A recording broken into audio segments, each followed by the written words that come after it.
This episode is brought to you by Control N Consulting, where innovation meets expertise. We specialize in a range of services, including analysis and planning, custom software development, project management, as well as training and support. Our team is dedicated to ensuring the highest standards in quality assurance and testing.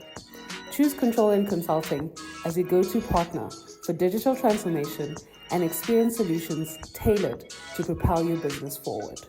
Welcome to it. Today, I have Dorothy Mhlanga. Did I say your surname right? You said it very well. Okay. Dorothy Mhlanga, yes. Mhlanga, not Mhlanga. Mhlanga. Mhlanga rocks. Oh, okay. Legendary. Dorothy is a security program manager at, is it fintech? Is it? Say like a tech startup Tech startup. in the marketing industry. Security program manager at a tech startup in the marketing industry. Yes. Thank you for doing this. Thank you for having me. Yeah. I've been wanting to do this for so long, but my advisors were not sure how to approach it. Okay. All right, let's get straight to it. Before knowing you, I didn't know that job title exists. Can you just explain what a security program manager is? So, and it's not surprising that you wouldn't know that job title exists because different companies call it different things. Right. So depending on the company that you are working at, it will have, your responsibilities will be different. But for the company that I work for, pretty much a security program manager is responsible for overseeing our security program. So you might ask, what does that mean? A lot of companies have a security program, which is pretty much like all the things that they do to keep the company safe. So it could be something as simple as when a person joins a company, we make sure that they're given the right kind of access. So don't give them all the access, give them access just for their role. And when they leave the company, making sure that access has been removed. So a security program manager like myself will be making sure that those kinds of things and those kinds of controls are implemented and that they're working the way that they should be. Right. Yeah. Just for my own, just to be clear, this has nothing to do with the security downstairs when you enter the premises, or is that separate? Well, that is also a good question. It is separate in that if everything's going according to plan, you should not see me at the door saying, come in and being a bouncer. That shouldn't be me. But what I do make sure is if someone is coming into the building, if they work for the company, do they have a tag? And is our tag system at the door, is that working? Or if someone is a visitor that's coming in, are they coming in accompanied by their visitor so that they're not just coming into the company and freestyling? So while I wouldn't be actually doing the bouncing and stopping people from coming in, I will be making sure that if we need a bouncer, there is a bouncer there. Okay. So then you will be working with the security company if you need a security company and stuff like that. Exactly. Okay, cool. And then what's your day-to-day like? So my day-to-day, it looks different on the day, but a lot of the stuff that I do will be, one, dealing a lot with our clients. So our clients look to us and say, we give you a lot of our information. How do we know that you're keeping our information safe? So they ask a lot of questions. Like the example I gave of access control, they might say, you say you have access control, show us your access control records for the last 3 months. So I will be the one that's answering those questions and saying, yes, we have access control. Here are our records. So that's one part of my job. The other part is, how there's like a lot of software, especially these days, AI gives me a little bit of a heart palpitation. Everybody wants AI tools. Yeah. But when AI tools are coming into the company, how are we making sure that those tools are, they're not stealing all of our data, pretty much. So part of my day can look like doing a risk assessment on the AI tool to say, where are they going to be keeping our information? How are they going to be using it? Is it a good idea for us as a company to use that? Are you looking at these tools on the software side, like coding, or are you looking at them as on a more, I don't know. So it will be all of it. So it will be looking at it from a coding part. It would be looking at the company's coding practices. Okay. So if they say, for example, we don't even bother doing input restrictions, then I'd obviously be like, this company, we can't work with them. It's also looking at things like their own practices. So who do they allow to get into their building or to leave their building? If they're hiring people, are they making sure that they're actually hiring people that are qualified to do the job? So it's a risk assessment for the overall company and then also for the actual tool. So like if the tool is taking our information, for example, and then storing it in some data center that they built themselves that we don't even know if it has security controls, then for us that would be, well, that's not safe. We can't work with you. Yeah. So this is risk management for software, for tech. Yes. Yeah. Okay. And then now, say something happens. What's the protocol? If we had an incident. Let's say data breach. Okay, so I think the first step would be taking a deep breath. Because ideally that's not going to happen. But my boss loves to say, you don't have a company that say we haven't been breached. It's always, it's not a matter of if, it's a matter of when. Because people are always trying to do a data breach. But how we would handle a data breach would be, so the first part is making sure we have a plan so that when something happens, we're not running around freaking out. We actually have a plan for how to react. So we have what's called an incident response plan. And that incident response plan will say, if we have a suspected data breach, these are the steps that we will follow. These are the people that will need to get involved. So if you need, for example, if it's a leak on our platform and you need someone to immediately deploy some patches, who is going to be doing that? If we need someone to do forensic investigations, who is actually going to be doing that? If we need someone who's going to be talking to our clients to tell them, please don't leave us, please stay with us, who is going to be doing with that? So, that is what we would do if there is an incident. I'm getting the sense that there's a lot of overlay between what I know as the cybersecurity side of things and what you do. So is it a fair assessment to say you are in the cybersecurity field, or is that? Yes, absolutely. So I am part of the security team in our company, and that is a part of cybersecurity. Most incidents like data leaks and whatnot, they all generally they start within.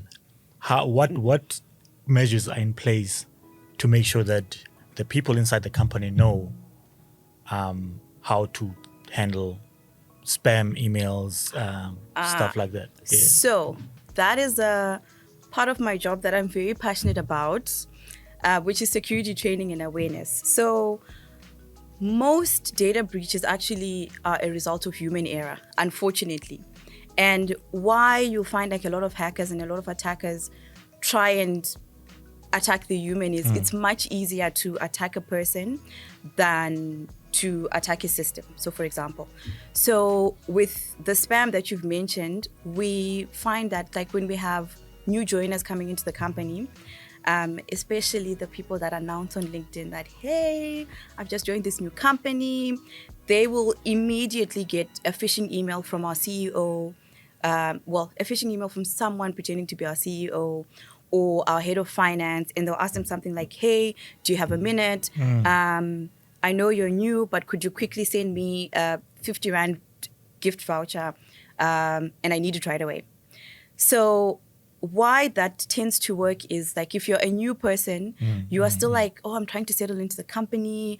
And I got an email from our CEO. You're like, I don't know, maybe the CEO in this company actually emails anyone and asks them about ask them to give them money, that sort of thing. So in those instances, because they're playing on a person's emotions and a person's just like vulnerabilities, it's so easy to then just then lead to hacking happening. So one of the best ways to be able to, if I make sure I'm correct, to be able to like protect your company from things like data breaches is to start with doing things like security training and awareness and telling people the likelihood of your CEO actually sending you a message and saying, hey, is zero. It's not going to happen. Ignore those. So yeah, I'd say security training and awareness is one of the biggest things, just so that people don't fall victim to social engineering attacks. Then all of the actual technical controls that you can put in code and in your environment. You mentioned LinkedIn. So are you saying there's a level of risk with announcing? Yes. Your new job. But they need to know that I've made it. They need to know that now I'm leveling up. They do need to know that you've made it and that you're leveling up. But in that, you must also know that you are now vulnerable to people that might try to take advantage of knowing that you're starting a job at a new company. So now they know you've leveled up, you've got a lot more money. Let me try and get a little bit of you leveling that up. money. Mm-hmm. And this is not to say don't announce your position on, LinkedIn, because you got to let them know. Yeah. But you must also be aware that in doing that, attackers are more likely to try you. Interesting. I share a lot of what I do online. Yes. So now that means... But of what you're sharing, how much of it is like very personal, like information? Not a lot now. No, okay. So then you're fine. As long as you're not like saying, I've leveled up, I've got a new job, and in the same instance, I'm joined a new bank, and in the same instance, I've bought a new car. Now people have this whole picture of you that they can be like, ooh, so if I send him a message pretending to be the bank and it's a new bank, you're very likely to click. Yeah. And like you said, the weakest link in that whole security chain is the human. Exactly. Right. Exactly. Right. So now what kind of exercises, if you can maybe share a few exercises you give to people? Yeah. So, that's a good question. So for our training, the first one is around phishing and spam. So just like a basic one is exactly what I was telling you, to tell people your CEO is not going to message you. Like if you see those, ignore them. And if it was your CEO, do not worry, they will find another way of like contacting you. So a lot of the training that we do is, one, helping people to take a breath and pause before they respond to phishing and links like that. Because, yeah, how it works is, again, it's playing on your emotions. So an example of training that we'll do is in December. A lot of hackers, and this is really bad, they'll send you a message and say, hey, the company did very well this year, so we're giving everyone a 20% bonus. Click on this link. And if you're like, oh, it's December, I need some money for the holiday, you click on that link and you lose money. And potentially you put your company at risk. So a lot of the training is trying to tell people, think about things, especially before you click or before you download. Then we also make use of a lot of security training companies. So that's really good because they will prepare security training material for you and on different topics. So on things like data privacy, on things like what's a good idea to share on social media or not to share on social media. And then we train people like that. There's a term I came across recently. It's called romance fraud. Romance fraud. Yeah. So basically, hey man, I've had a thing for you for a while, but I'm broke. Can you just maybe help me out with petrol and stuff like that? What's your take on how people can prevent such things? Because it starts with maybe your finances, and then the work can be roped into that whole thing. Exactly. So why I'm just that one is a little bit it makes me sad because it's really preying on a person who's vulnerable, right? Because it's you are maybe on like the dating sites, you meet someone. So this is someone who's like ready to put themselves out there and say, I want to meet someone. And then you're like, oh, you've met someone. They're so nice. They message you. You think everything's going great. And then they say, my car. No, first it would be something small like, oh, maybe my card is not working. So can you just buy me a little bit of electricity? So then you buy the electricity because you're investing in your relationship.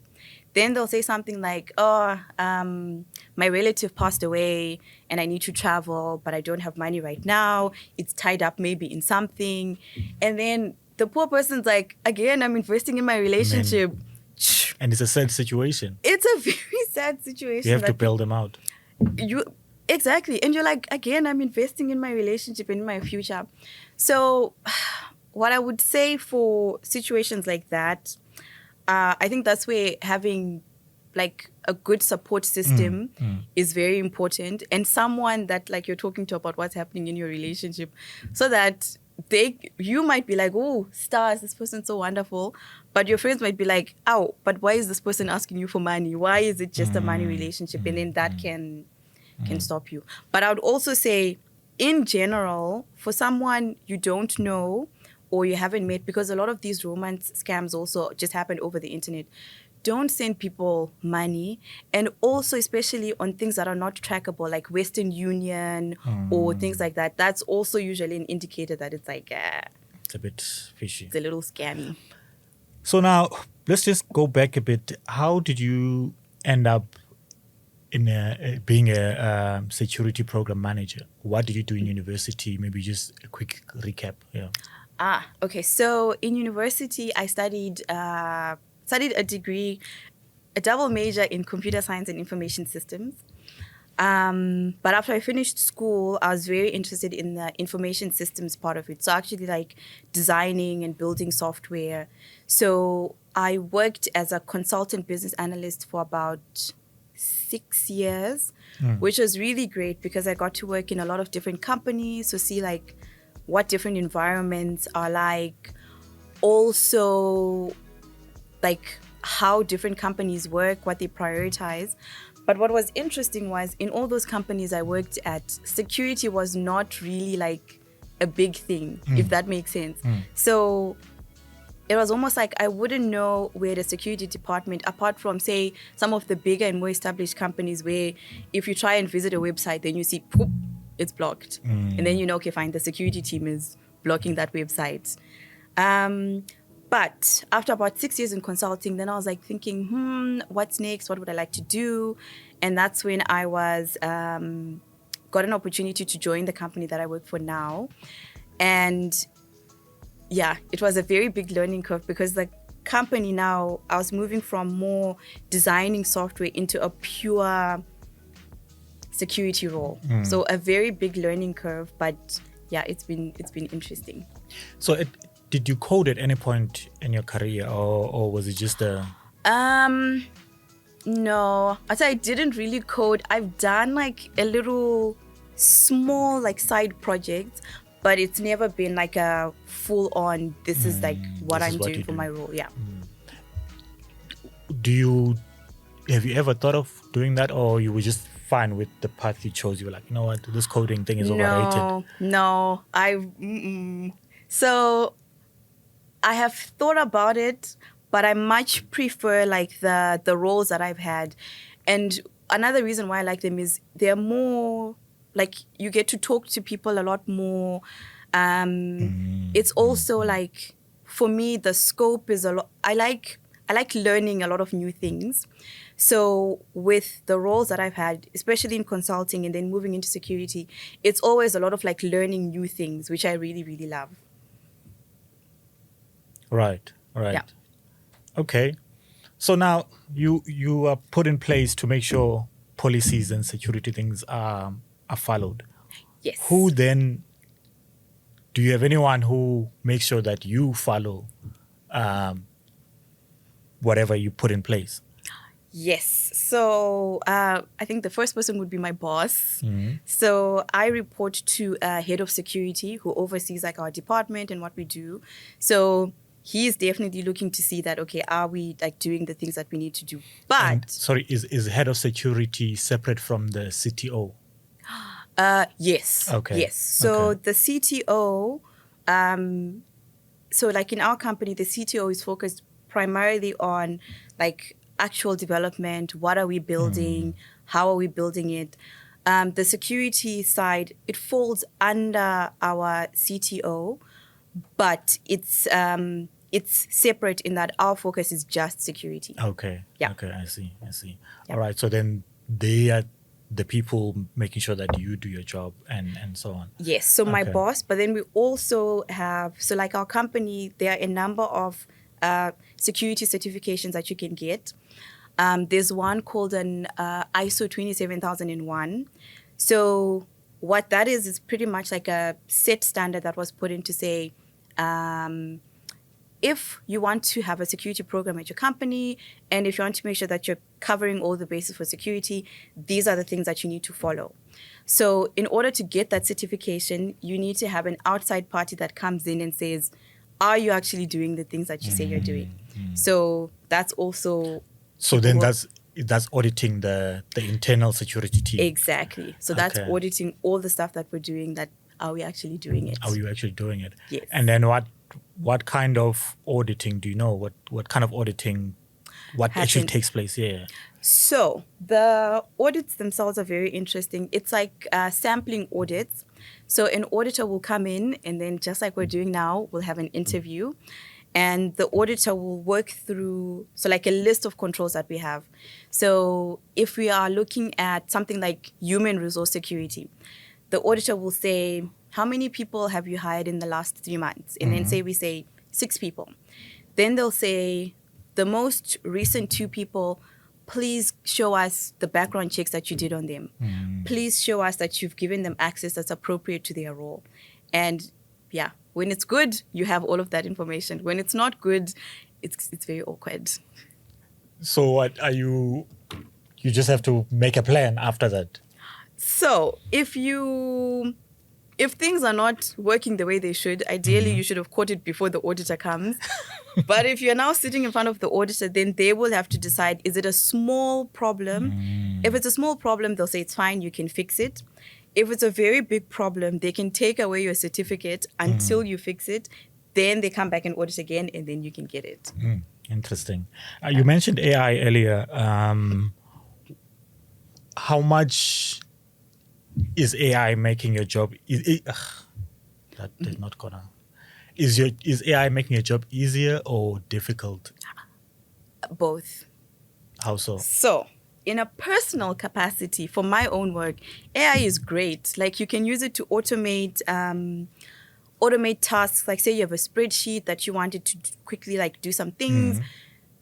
AI is great for that. Or if you wanted to summarize, like we read a lot of documents as part of my job. If you wanted to do those summarizations, it's great. Where it's making my life hard is when people want AI tools. And then I'm just like, I also want people to have AI tools, but because it's such a new industry and it's not regulated, a lot of the AI tools they are great to help with like productivity and everything, but they are very bad at security, very bad at data privacy.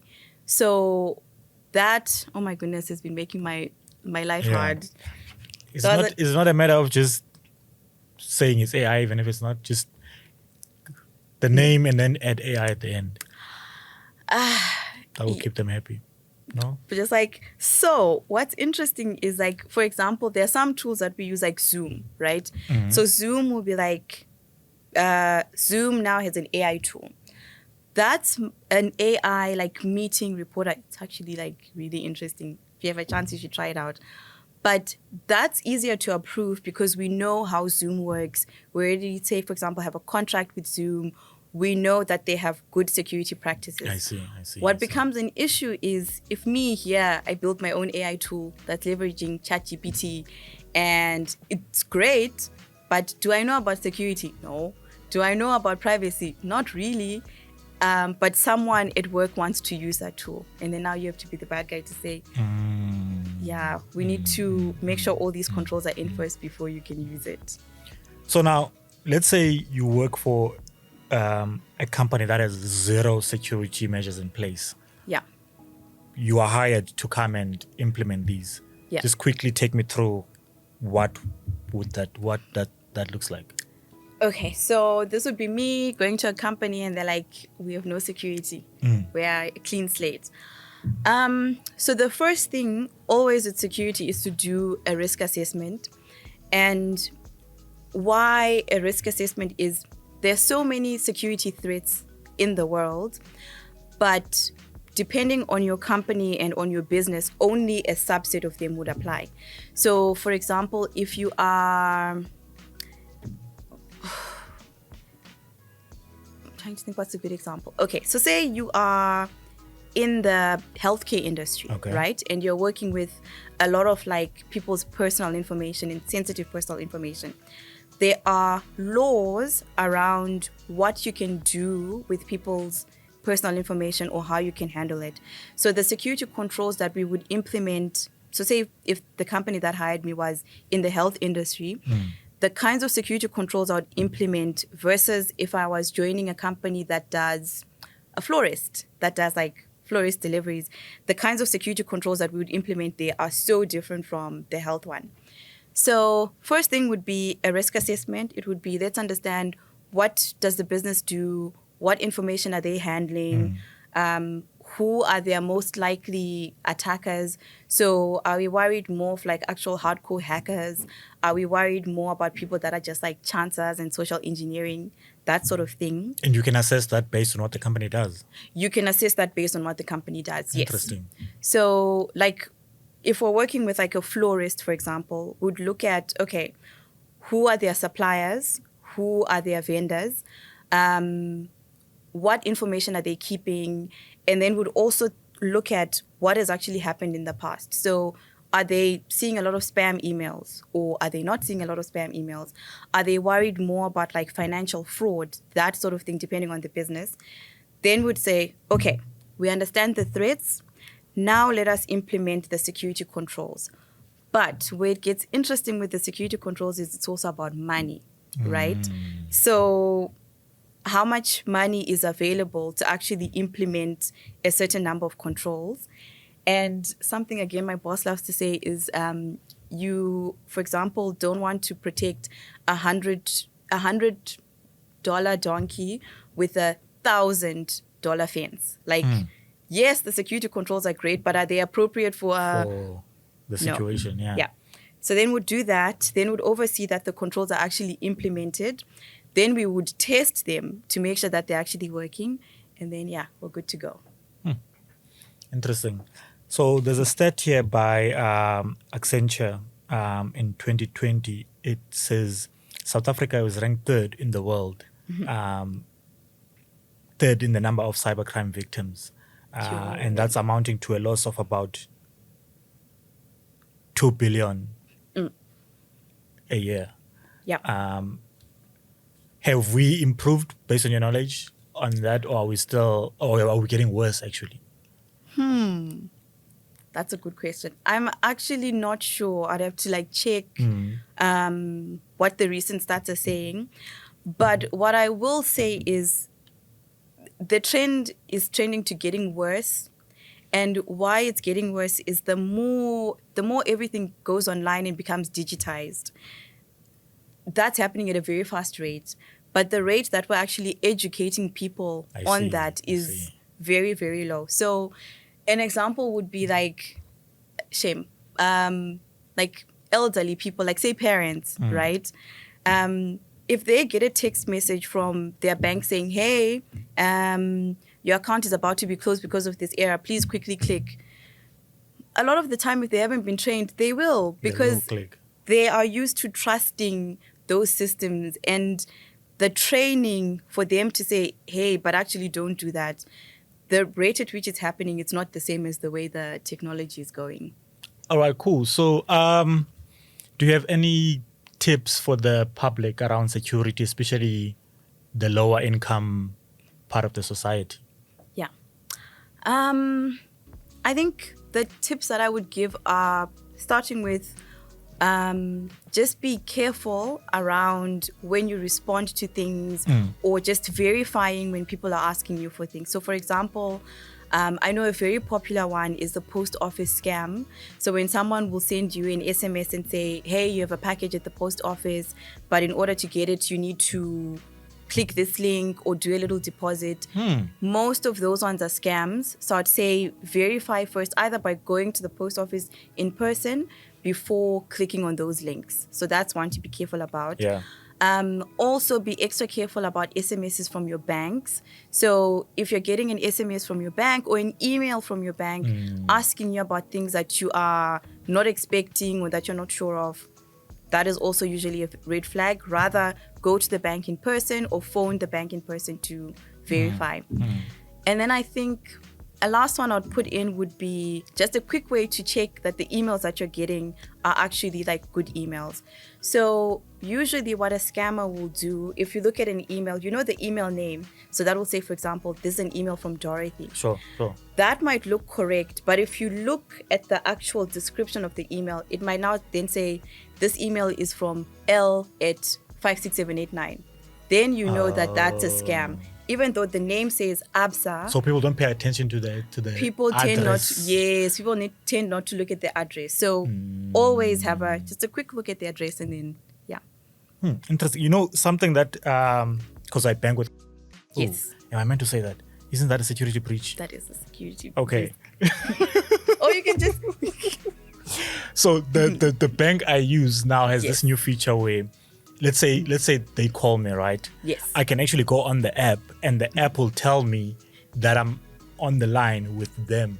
That's so if you were good. to say you're with Capit, you are with The the bank, and then I can check. And then That's a if good the app is feature. not saying I'm with them, then it's a no. Then it's a no. That's Yeah. a very good feature. And that's something that you can just quickly verify for yourself. And you're like, yeah, I am actually talking to someone from the bank. So now, would you recommend what you're doing to someone starting out in the industry?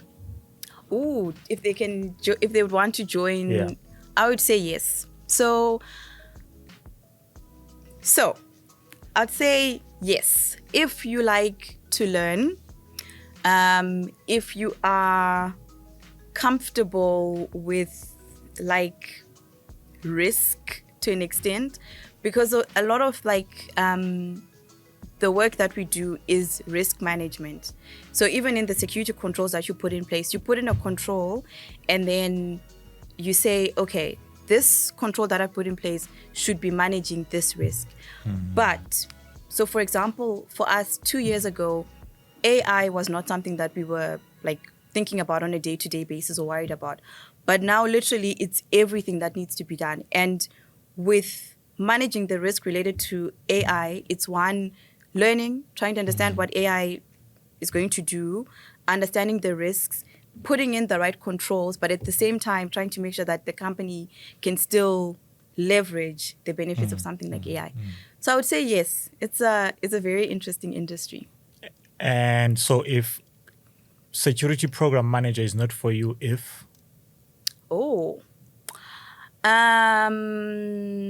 If you don't like doing a lot of things at the same time and juggling a lot of different things at the same time. Yeah. just maybe, I don't know if maybe you've mentioned this.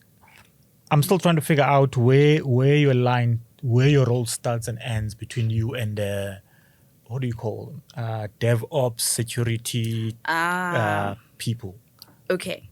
So my role, Are you telling them what needs to be implemented?